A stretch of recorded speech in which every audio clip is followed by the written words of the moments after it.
MC, capital B-R-I-D-E. And you are with PICO? I'm Reverend McBride, the Director of Clergy Development for PICO, California. Tell me about PICO.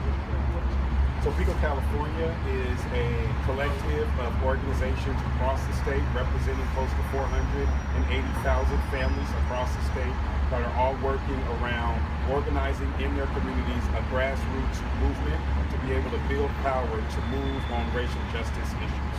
So before we get into the subject matter, how was Sacramento today? How was the night? So Sacramento, it was very spirited, and it was a powerful day of gathering people from all over the state, from as far south as San Diego and as high north as the very true north area of California. It was black and brown and native and white brothers and sisters all gathering together to lift up their voices. They sat on buses, some for 10 hours, riding all night to come and share in this idea that we all believe we're part of a sacred family. We all believe that we have the right to enjoy justice and freedom under the law. And so it was a powerful day of hearing stories and a powerful day of bringing nonviolent direct action to the office of Jerry Brown, because we believe that we want to see justice happen in our community and in our city, and we're going to keep working until it does. Did you want this bill not just passed by the legislature, but signed by the Absolutely. AB 953 is a racial and identity profiling data collection bill that has already went through the Assembly and is going to be hitting the Senate floor. Our simple ask of the government is that if the Assembly passes it, which they have, and the Senate passes it, which we believe they will, and the majority of California that have a racial profiling issue with respect to law enforcement in the state, that you have the courage to pass the bill so that we can get the data that helps us understand how we reform our police departments in the fair and just ways for them and also for the communities that they serve. So I think we're going to focus on the database and the collection of this data. But just real quick on the other component of this bill, it expands the definition of profile. How important is it? Well, it's incredibly important because many times these issues become very racialized and it divides folks and minimizes, I think, the diversity of how our communities are made up. We also want to ensure that the lives of our LGBTQ brothers and sisters are recognized and understood. We want to ensure that the religious minorities, those people groups, are also seen and understood through this bill.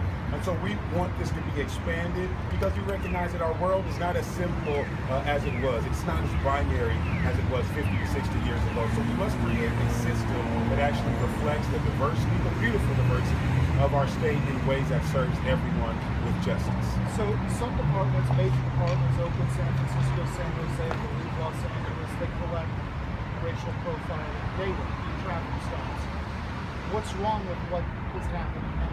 Well, there's nothing wrong with the departments that are actually collecting the data. And I think what's even more profound is for us to understand what that data has been telling us. In Oakland, they had to begin to collect the data because of the consent decree.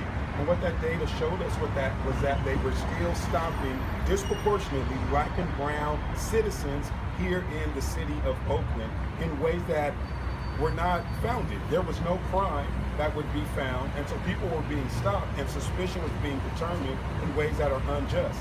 San Jose, blacks and Latinos make up 36% of the population, but over 2/3 of the stops in San Jose led to no criminal charge. And so the reason the data is important is because it shows us that the way we are determining suspicion is unfounded and unjust. The reason we cannot stop with folks opting in, because with San Jose showing us that, and Oakland showing us that, how many more cities and how many more citizens across this great state are experiencing that same kind of injustice, and California people simply do not know. But you can't hop on a computer right now in front of a data. It's not that easy. It's disparate chunks of data. Absolutely, and that's why we want to have a centralized process of all the same data being gathered and held in a central place.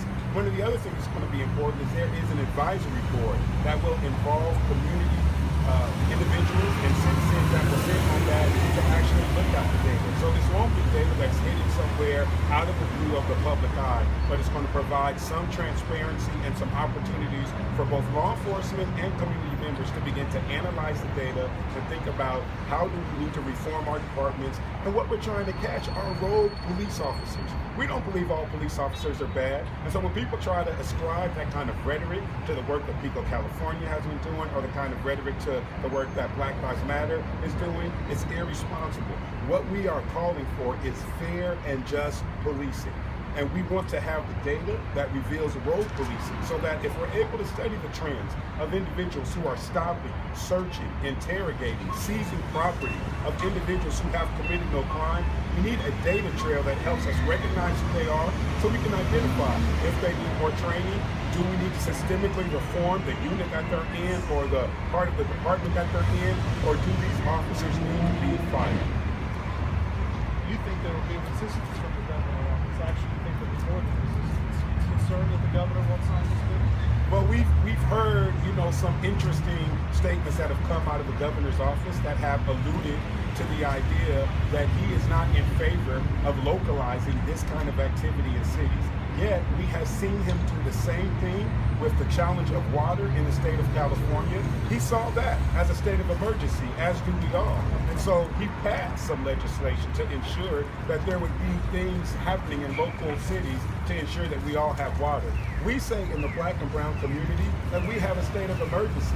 And I would believe, as an Oakland resident for the last almost 10 years, and my grandmother migrated here from the South, fleeing the terrors of Jim Crow, I would believe that Governor Jerry Brown, who also is a resident of Oakland, would agree that his citizens are in a state of emergency. We're asking him to use the same kind of philosophy that he did with the water crisis, with the fact that Black and brown people have been dying in the streets at alarming rates. And I submit that if our white brothers and sisters' blood was washing the cement of our cities, Governor Jerry Brown would be acting in a little bit more of a aggressive way.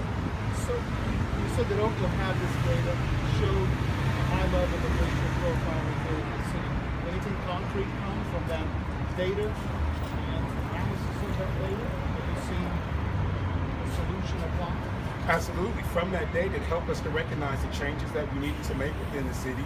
And so last year, we launched the procedural justice and police legitimacy training, where we began to retrain all of our officers around police legitimacy and procedural justice. So how should they police in ways that actually cause them to be legitimate in the community? And they did something different beyond the trends that have been happening across the nation, is that we as community members also began to teach our officers. So for the last 7 to 8 months, I myself with a team of others, we trained our own police officers as civilians and citizens in this city. We trained our officers around procedural justice and police legitimacy with a focus on the historical and generational effects of policing. And from that, we heard many great comments and compliments from our officers. One of the main ones being that they wanted more time with the community member, as they felt that their perspective was really helping them to understand how to properly orient their role as a police within the community.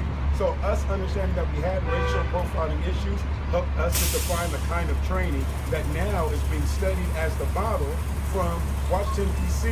in the 21st Century Policing Report. And so if we can get that kind of work happening in Oakland from a simple bill, what else can we get happening across the state? How would you counter the argument that it's expensive, especially for smaller departments? I think that is a fair argument, but what I want to lift up is that in our departments, we spend money on what we deem important. And so what we're challenging is the idea that if we believe that every life in our cities and in our state has value, then we must prioritize these issues. We are living in a time that is a powder keg moment. I don't think we've had a time in the last 40 years that police animus has been any higher.